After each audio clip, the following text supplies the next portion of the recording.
Gente, eu quero ler com vocês alguns textos bíblicos. Mateus 16, 18. Estamos na semana da Reforma Protestante. Dia 31, foi terça-feira.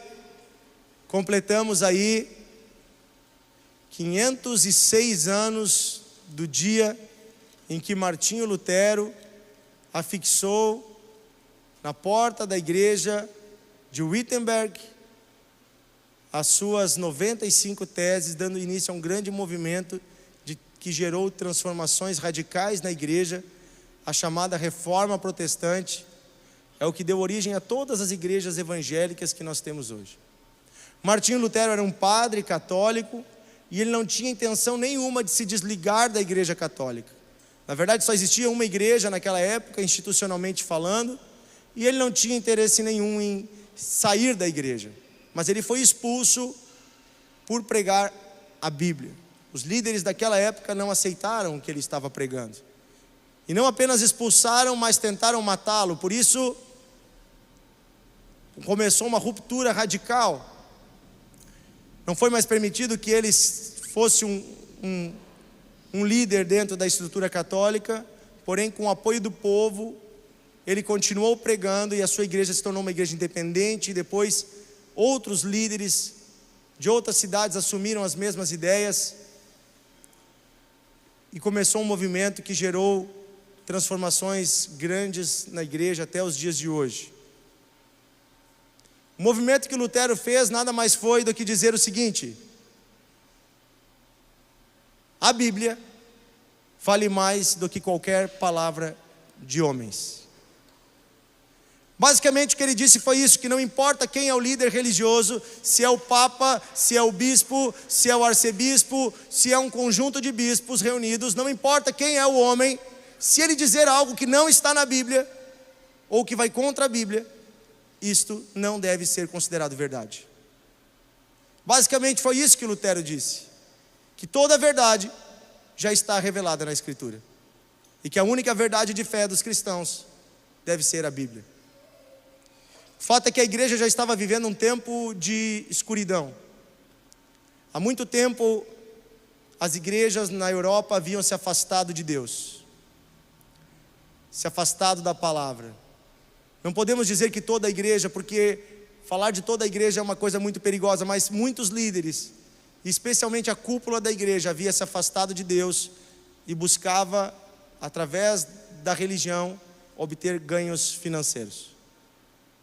O Papa tinha muito dinheiro, os bispos ganhavam muito dinheiro, e havia uma corrupção muito forte dentro da igreja. Para manter essa ostentação, estavam vendendo indulgências. Sabe o que era uma indulgência?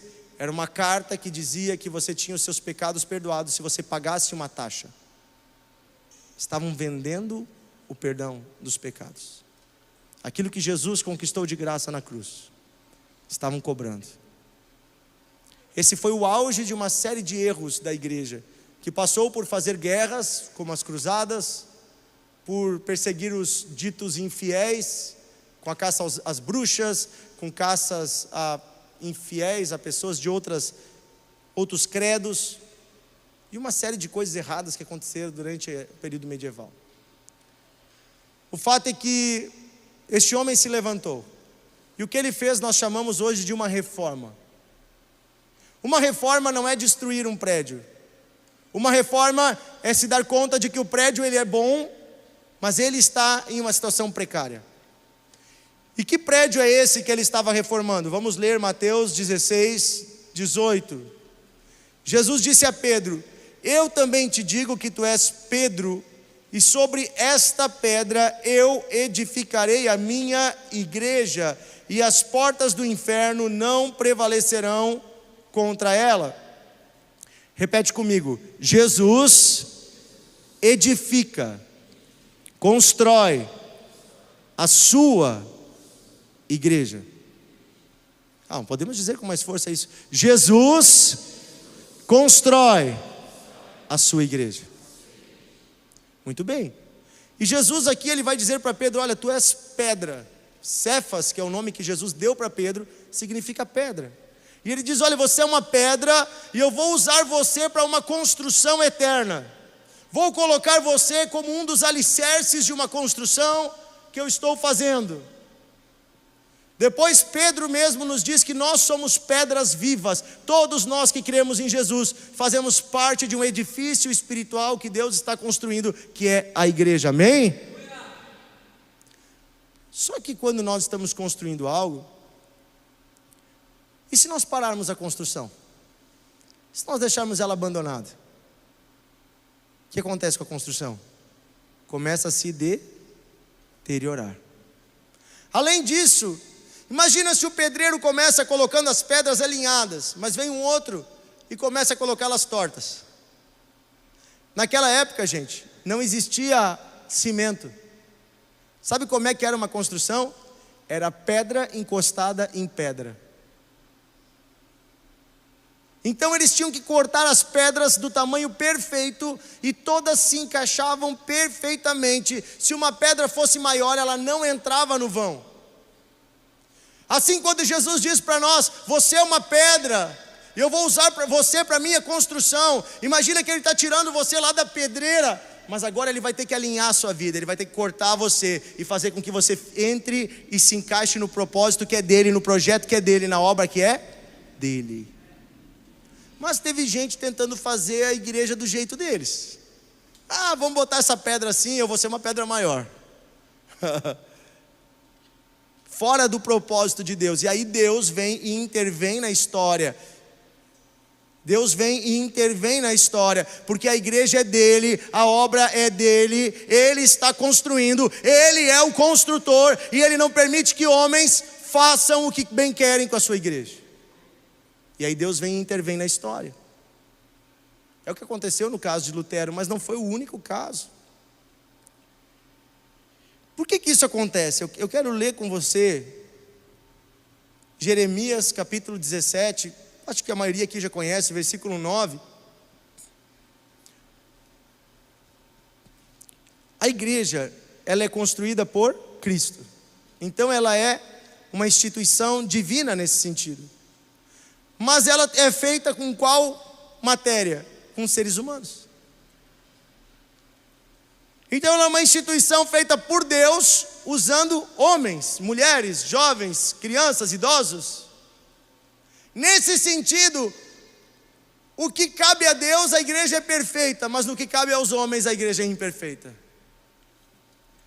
E diz assim em Jeremias 17, 9: enganoso é o coração humano, mais do que todas as coisas, desesperadamente corrupto. Quem poderá entendê-lo? Então Deus se vale de homens para construir a sua igreja. Deus se vale de nós, e nós somos corruptos, enganosos. O que quer dizer o coração enganoso? Quer dizer que você erra acreditando que está fazendo certo, porque o seu coração, a sua mente te engana.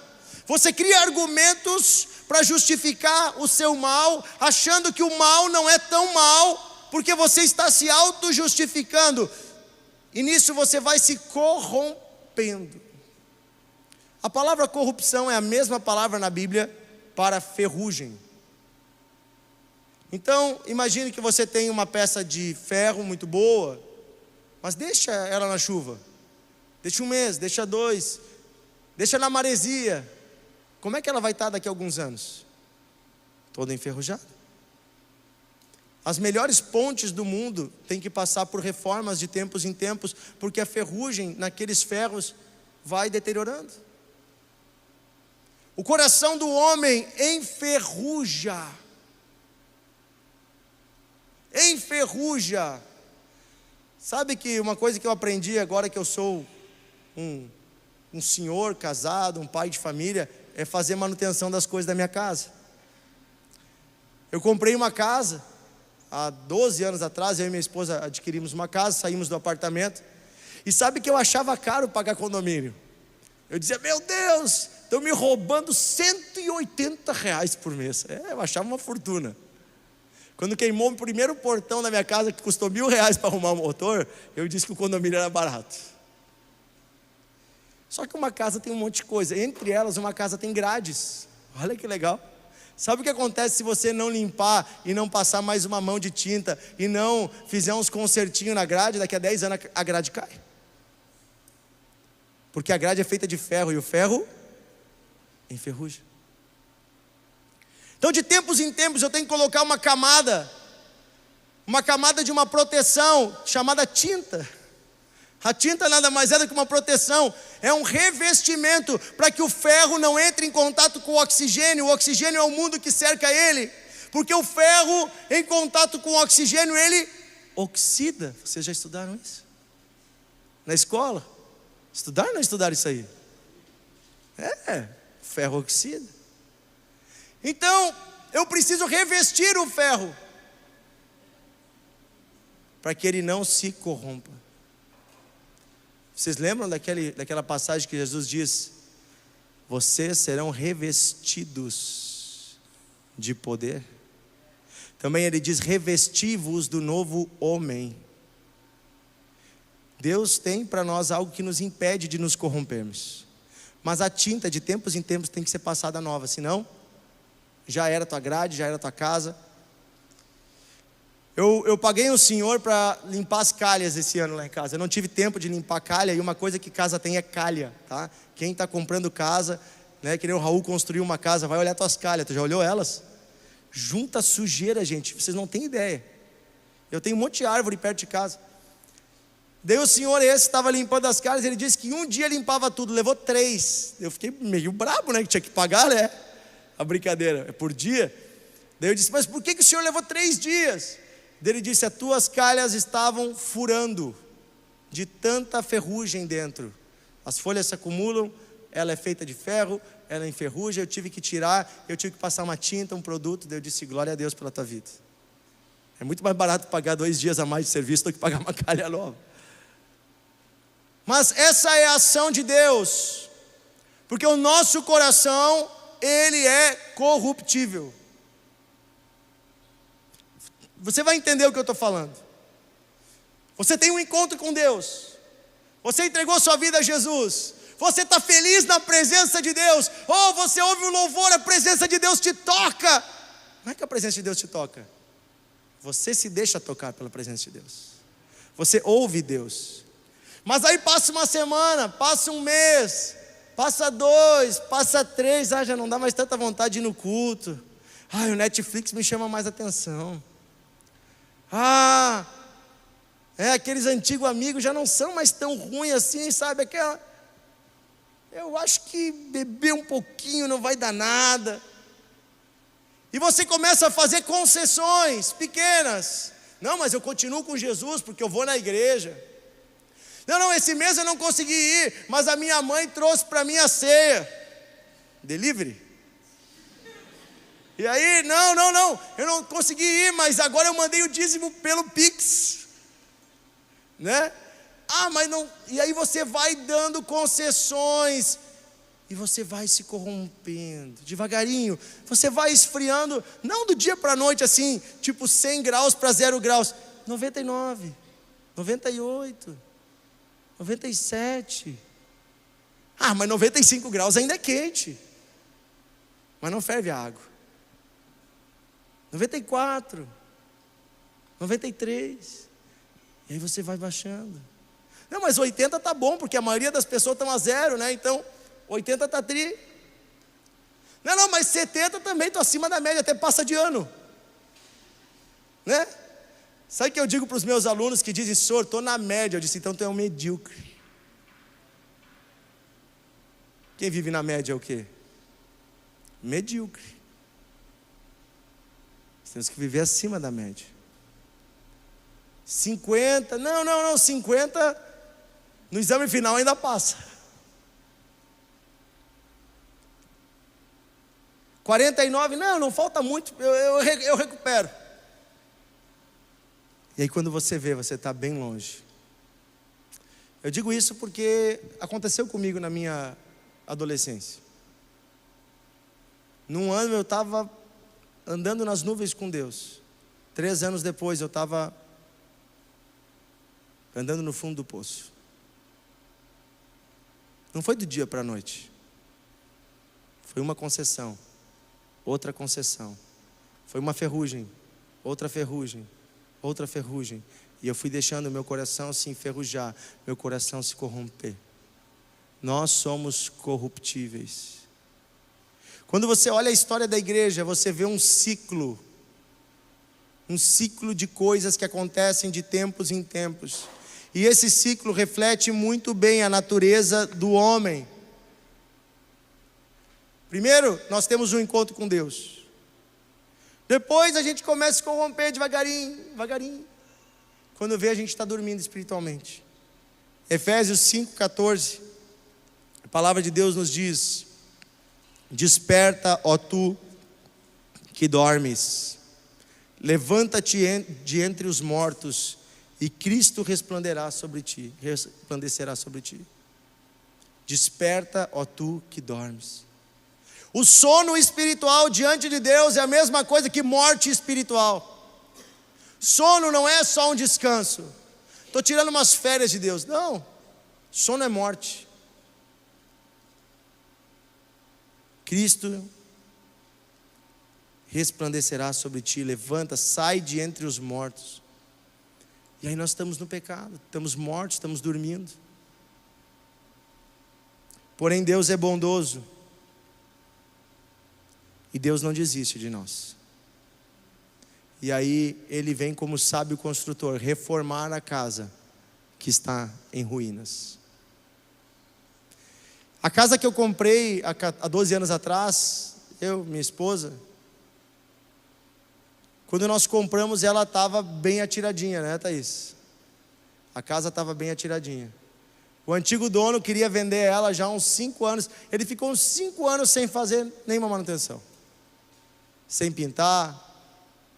Estava bem atirada. Mas nós entramos. E quando a casa se tornou nossa, nós entramos. E nós começamos um processo de reforma. Cada ano, cada mês a gente foi melhorando a casa. E hoje você chega lá. Esses dias nós olhamos umas fotos da casa lá no início. Não é a mesma casa. Parece que não é. Mas a estrutura é a mesma.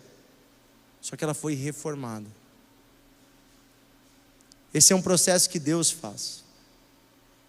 Se nós lemos o que diz em Mateus 24:12, a Bíblia diz que por se multiplicar a iniquidade, o amor se esfriará de quase todos. A frieza, ela faz com que até mesmo o amor se esfrie em nosso coração. Mas diz ali também no texto: aquele porém que perseverar até o fim, esse será o quê? Salvo. Eu fiz um quadro. Pode colocar para nós no telão, por favor, Lucas. Eu fiz um quadro que apresenta esse ciclo. Esse ciclo do coração do homem que vai aqui, muito bem. O ciclo que se repete na história da igreja, mas que se assemelha muito conosco. Avivamento.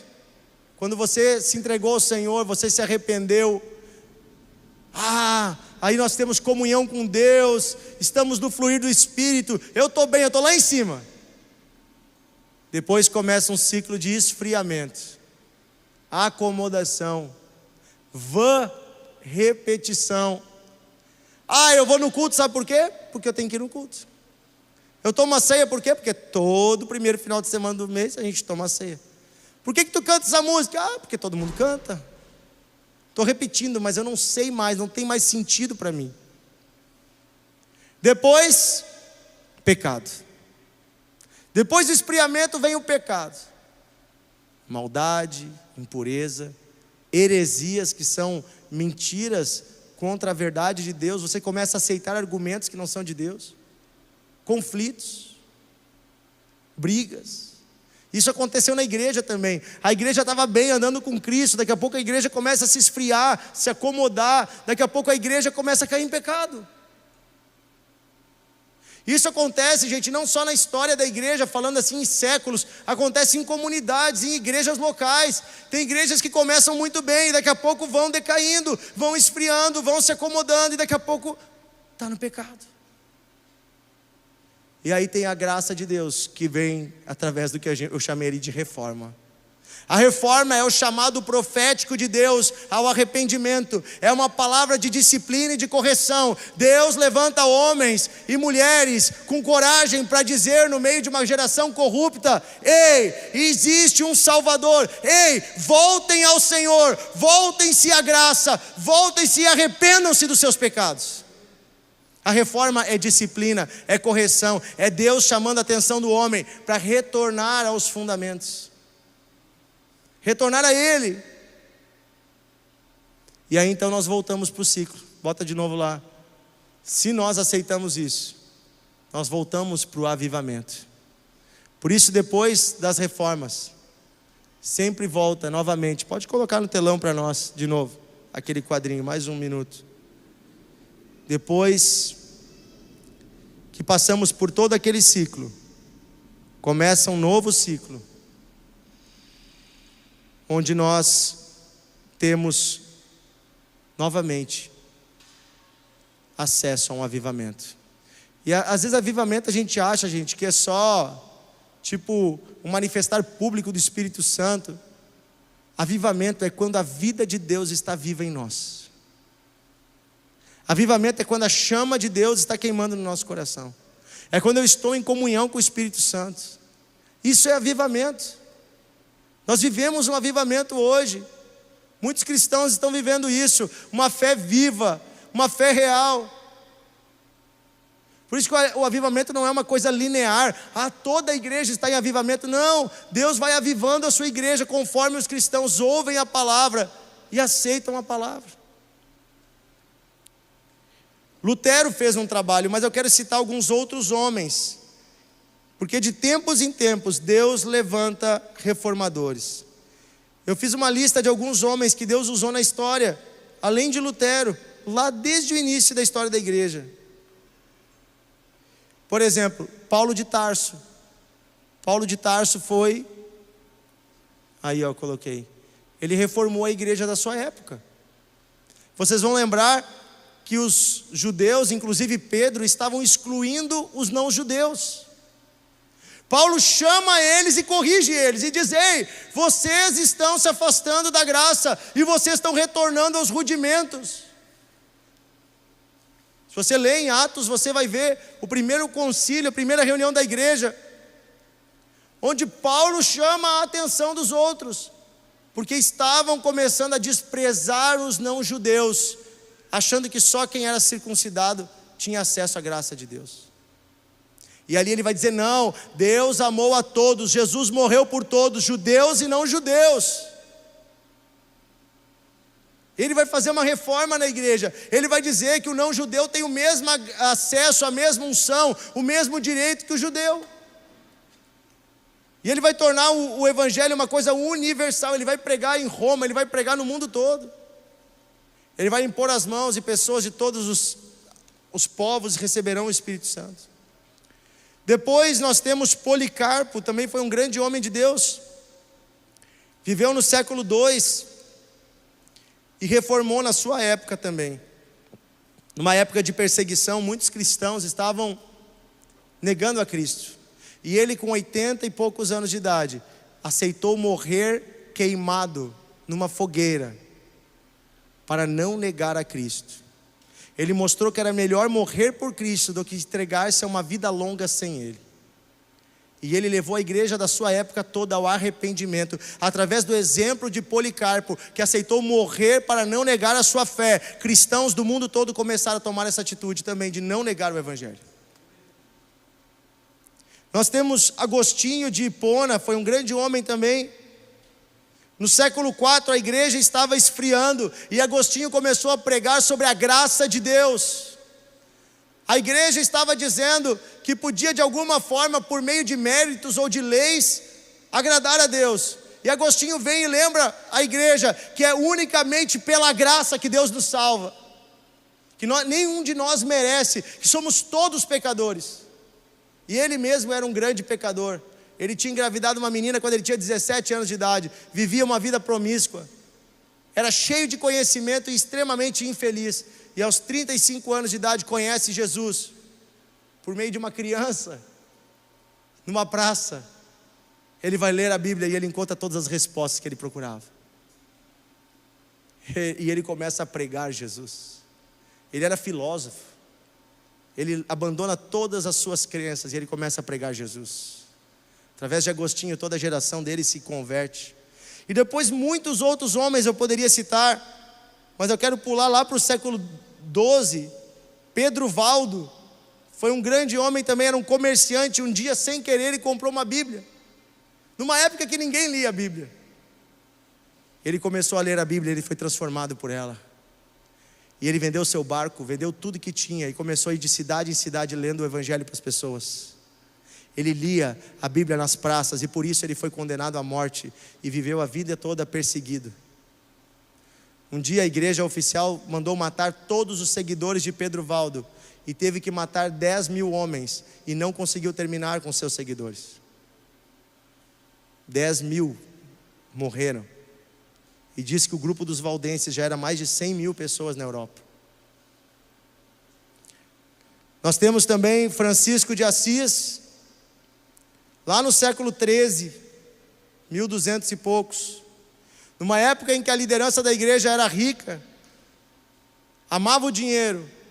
Francisco de Assis vende tudo que tem e começa a cuidar dos pobres e doentes.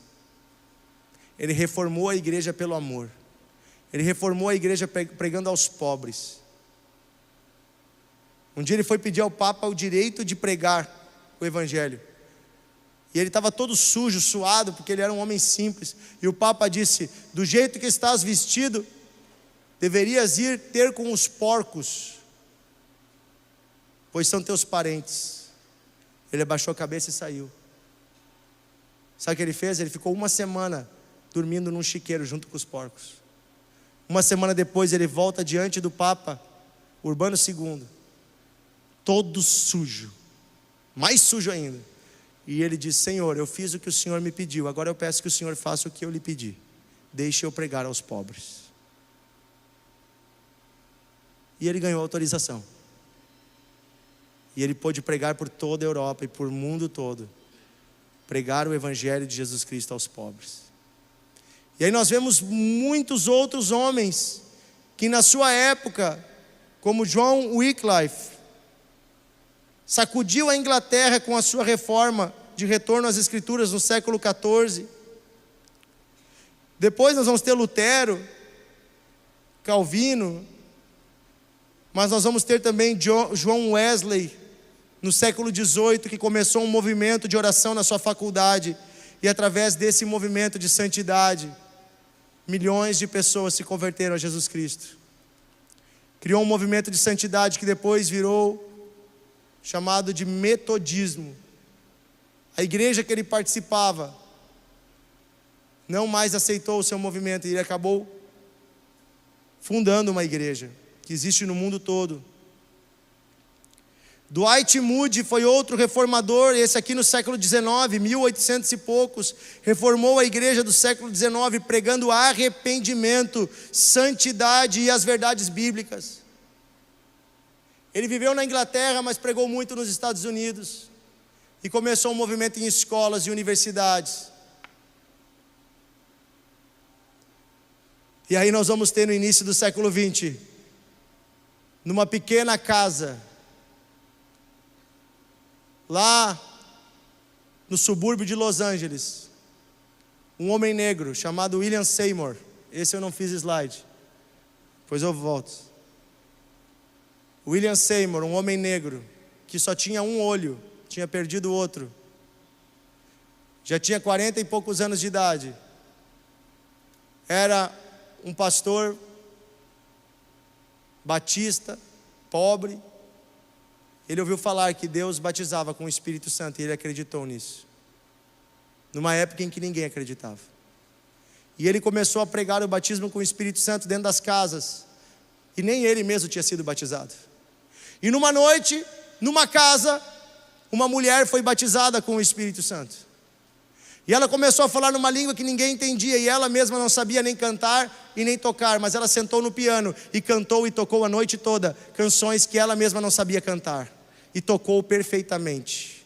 O som do piano atravessou a rua e as quadras, e as pessoas que ouviam aquele piano começavam a ser também batizadas no Espírito Santo. E começou um movimento no subúrbio de Los Angeles, em 1906, que lotou aquela casa.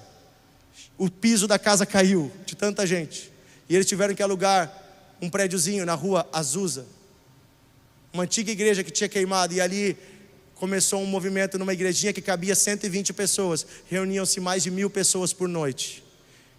Durante 3 anos eles tiveram cultos que não terminavam nunca, era manhã, tarde e noite, pessoas chegavam, pessoas saíam e o culto nunca terminava. E ali se espalhou a chama do que nós chamamos hoje de movimento pentecostal pelo mundo todo. Pastores de todos os Estados Unidos e Europa foram visitar aquele lugar e receberam também o Espírito Santo, e entenderam que Deus podia fazer mais. Nós vamos ter um avivamento muito forte. Depois, ainda durante o século XX, com Billy Graham, reavivando a América do Norte, os Estados Unidos e boa parte do mundo.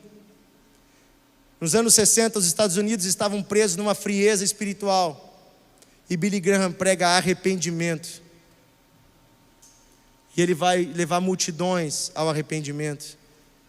Depois dele nós temos ainda na sua época Martin Luther King, reformando a igreja no sentido das causas sociais. Martin Luther King vai falar do valor de cada alma, independente da cor, da raça, da origem. E ele vai morrer como um pastor batista negro. Vai morrer dizendo que todos os homens são iguais diante de Deus. Nós vamos ter ainda Reinhard Bonnke reformando a igreja, quando ele leva a igreja a fazer missões como nunca fez. Ele convence a igreja da Europa a investir dinheiro na África, e ele consegue realizar as maiores cruzadas da história, levando mais de 80 milhões de africanos a conhecerem Jesus durante seu ministério. Vocês sabiam que esse homem, nas suas pregações, 80 milhões de pessoas entregaram a vida a Jesus? 80 milhões de papeizinhos preenchidos com nome, telefone e endereço.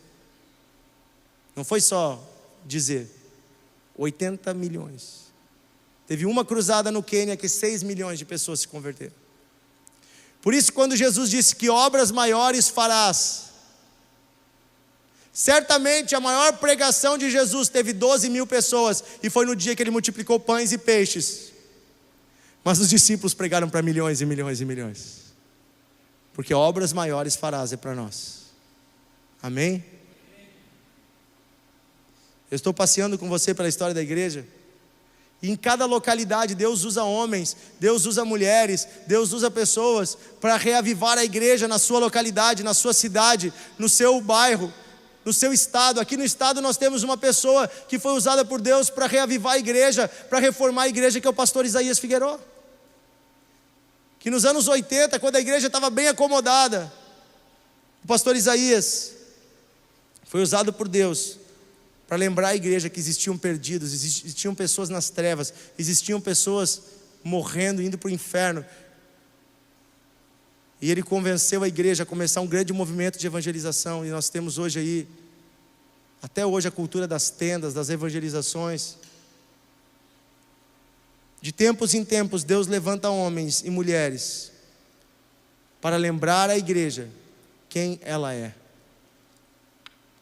para nos lembrar quem nós somos, para nos despertar do sono. É como um despertador. Os reformadores, os avivalistas são como despertadores de Deus, dizendo: ei, acorde, você foi chamado por Deus. Ei, acorde, você foi escolhido por Deus. Ei, acorde, o Espírito Santo está disponível. Ei, acorde, você tem Deus dentro de você. Ei, acorde, comece a pregar o Evangelho. Ei, acorde, você tem um chamado.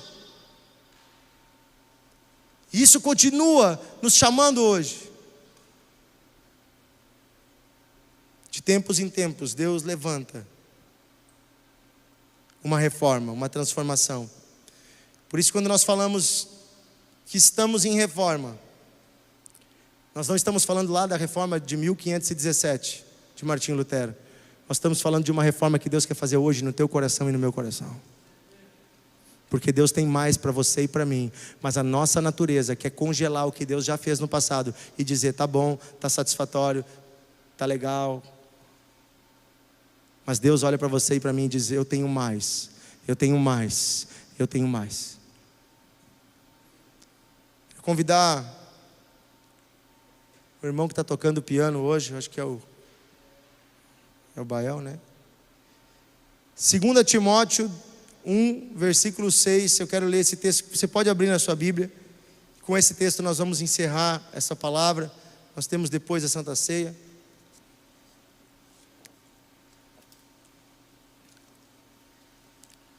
Segunda Timóteo capítulo 1, versículo 6, Paulo está falando com seu discípulo Timóteo. Gente, não está falando com um incrédulo, não está falando com uma pessoa que não conhece a Deus, não está falando com qualquer cristãozinho. Timóteo aqui já era presbítero da igreja e responsável por igrejas de várias cidades. Ele era um líder cristão. Timóteo, na segunda carta de Paulo, ele já assumiu o lugar de Paulo, porque Paulo já está preso há muito tempo e está prestes a morrer. E olha o que Paulo diz para Timóteo: por essa razão, venho te lembrar que reavive o dom de Deus que está em você, pela imposição das minhas mãos. Porque Deus não nos deu espírito de covardia, mas de poder, de amor e de moderação. Se Paulo olhou para Timóteo, que era um líder, que estava há muito tempo, e com intrepidez disse: eu venho te lembrar que reavive o dom de Deus que está em ti. Timóteo, acorda. Timóteo, tu está esfriando. Timóteo, tu está esquecendo de quem é Deus e de quem tu é. Timóteo, tu caiu no piloto automático. Timóteo, tu esqueceu. Eu preciso te lembrar que sobre ti foi imposta as mãos, que sobre ti é uma promessa. Eu preciso te lembrar, Timóteo, quem você é. Você foi escolhido por Deus, você foi chamado. O Espírito Santo habita em você, Timóteo.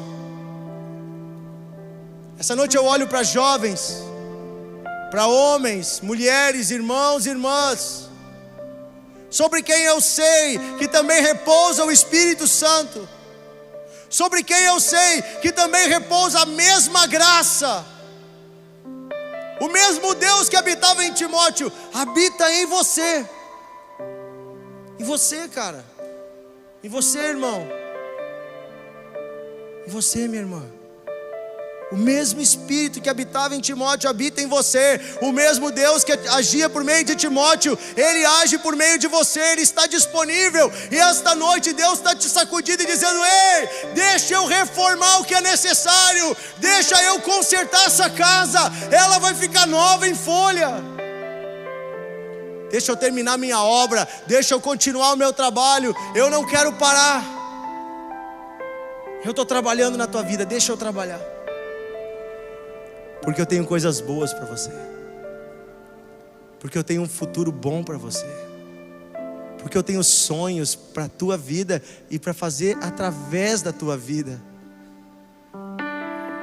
Porque eu me alegro de habitar em ti.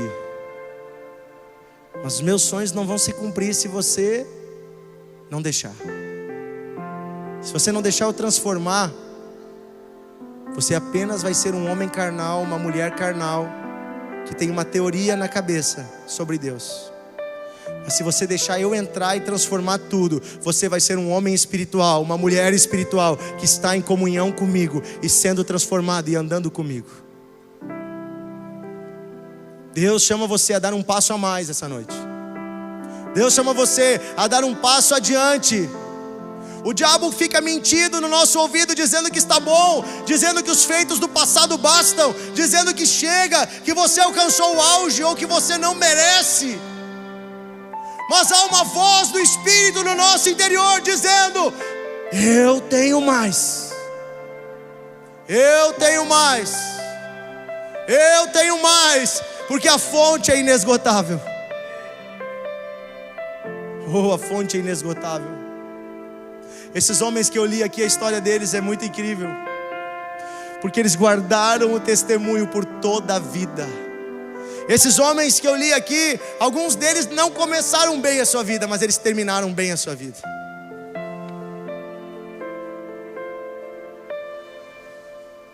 Eles gastaram a sua vida para Deus. Eles se entregaram de coração.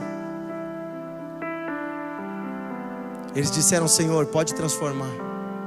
Senhor, pode fazer. Primeiro faz em mim, e depois, se o Senhor quiser, faz através de mim.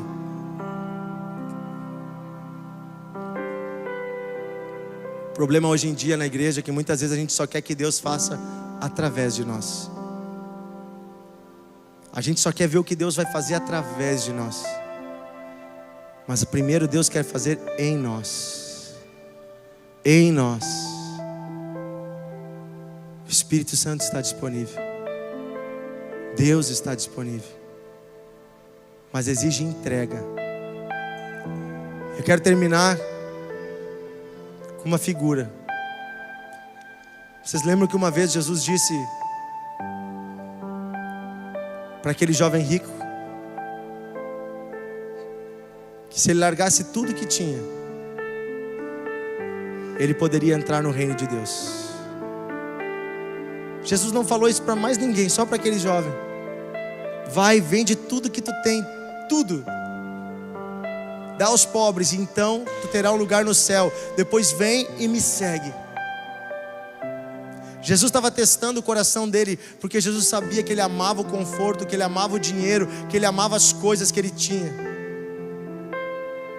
E depois, na sequência, Jesus diz assim: como é difícil aos ricos entrar no reino de Deus.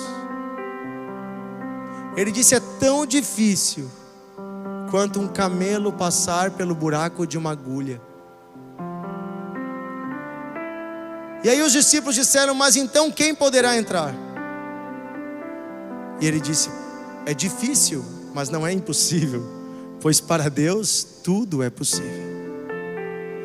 Mas aqui eu quero fazer essa figura com você. O buraco de uma agulha não é essa agulha que nós usamos para tecer o fio. Naquela época a palavra agulha era outra coisa. Agulha era o nome de uma porta de mais ou menos 1,50 m, 1,60 m, que tinha na entrada das cidades. Uma porta feita na pedra dos muros da cidade. Ou no caso, quando a cidade tinha uma porta grande de madeira, de noite eles fechavam aquela porta grande e eles deixavam uma portinhola aberta. E ficava um guarda do lado da porta. Essa porta pequena era chamada de agulha. Era uma porta estreita que só passava um homem por vez. Isso era para impedir que bandidos entrassem. Então ficava um guarda do lado da porta de noite, cuidando quem entrava. Mas se um viajante viesse do deserto e quisesse entrar na cidade com o seu camelo, como é que ele fazia? Naquela época os camelos eram usados para carregar riquezas, produtos, eles eram animais de carga. Em cima de um camelo, que é um animal alto já, ele tem 2 metros e pouco, ia mais um monte de carga. Ninguém saía com um camelo sozinho, sempre era o camelo e um monte de carga. E agora eu chego na porta da cidade e eu quero colocar o meu camelo para dentro. Eu vou ter que passar com o camelo pelo buraco da agulha. Só tem um jeito para o camelo passar. Primeiro eu tenho que tirar a carga do camelo. Eu tenho que tirar aquilo que está sobre ele, aquilo que está sobre os ombros dele, aquela riqueza, aquilo que era tão importante, eu tenho que tirar. Porque não vai passar com aquela carga. Segunda coisa, o camelo tem que abaixar a cabeça, porque o camelo tem a cabeça bem mais alta que o corpo. Depois o camelo tem que se ajoelhar, ele tem que andar. O camelo tem um negócio que ele dobra e ele consegue andar sobre os joelhos dele. Vocês já devem ter visto, eles se agacham para as pessoas subirem nele e eles ficam sobre os joelhos. E o camelo então ele entra com a cabeça baixa e de joelhos e sem nada nas costas. E é essa figura que Jesus está falando sobre entrar no reino dele. Só tem um jeito para nós entrarmos no reino. porque a porta é estreita. É deixando para trás toda a bagagem, é deixando para trás tudo que pesava, é deixando para trás tudo que para nós era riqueza, e assumindo que aquilo não vale nada perto do que tem lá dentro, e assumindo que eu preciso ir submisso, sujeito, de cabeça baixa e de joelhos, porque o único jeito se chama arrependimento. É isso que Jesus disse para aquele homem. Não é que era impossível, porque um camelo não passa no buraco de uma agulhinha, mas que ele precisava se sujeitar a algo que exigia entrega. Isso é uma reforma. É o meu coração corrupto assumir que ele precisa se entregar nas mãos do Senhor, que ele precisa se sujeitar ao Senhor, que ele precisa se render ao Senhor. Pai, nós oramos essa noite. Nós precisamos de Ti, Senhor. Somos pecadores, Senhor. Somos falhos, Senhor. Estamos tantas vezes andando num caminho torto, Senhor, e nem nos damos conta, Pai. Estamos tantas vezes, Senhor, cegos pela nossa natureza, pela nossa carne, pelo nosso desejo humano, tão cegos que não percebemos que estamos andando para longe de Ti, Senhor.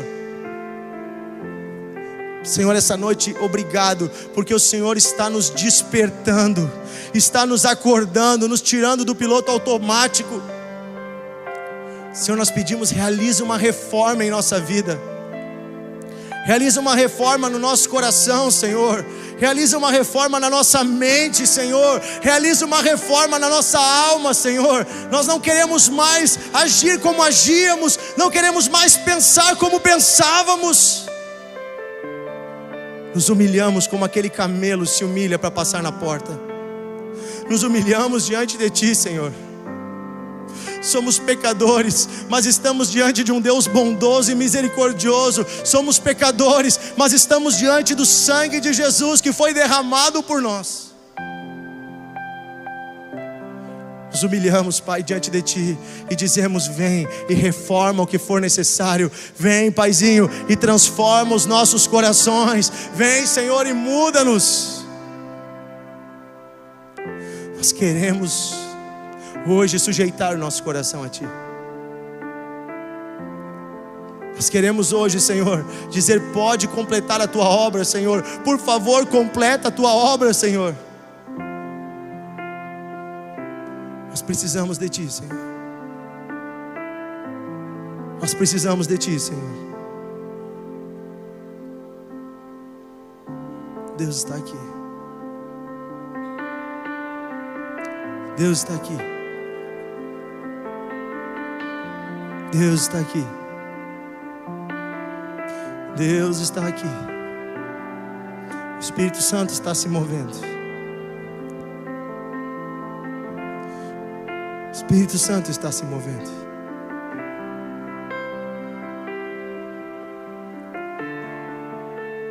Vem, Espírito Santo. Deus está tocando corações agora de pessoas que não choravam há muito tempo, de pessoas que se sentiam talvez distantes e pensavam: não sei se eu vou conseguir voltar. Essa noite Ele está te tomando.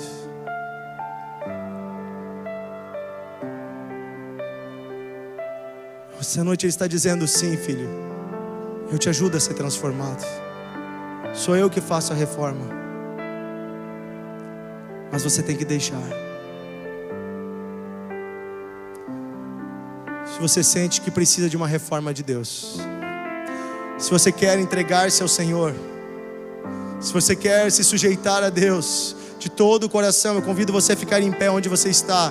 Eu quero orar abençoando a tua vida e declarando um novo tempo sobre a tua vida. Junto com os meus irmãos, eu quero orar declarando que as coisas velhas não terão mais lugar na sua vida, que o Senhor fará tudo novo. Oh, Deus está te enxergando. Você que ficou de pé corajosamente, eu quero pedir uma coisa: dê mais um passo de fé, vem aqui na frente. Nós queremos orar te abraçando. Venha. Deixa Deus reformar tudo.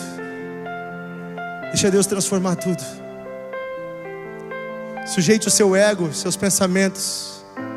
Sujeite a sua mente, o seu coração ao coração de Cristo. Feche teus olhos. Se você quiser se prostrar, prostre-se.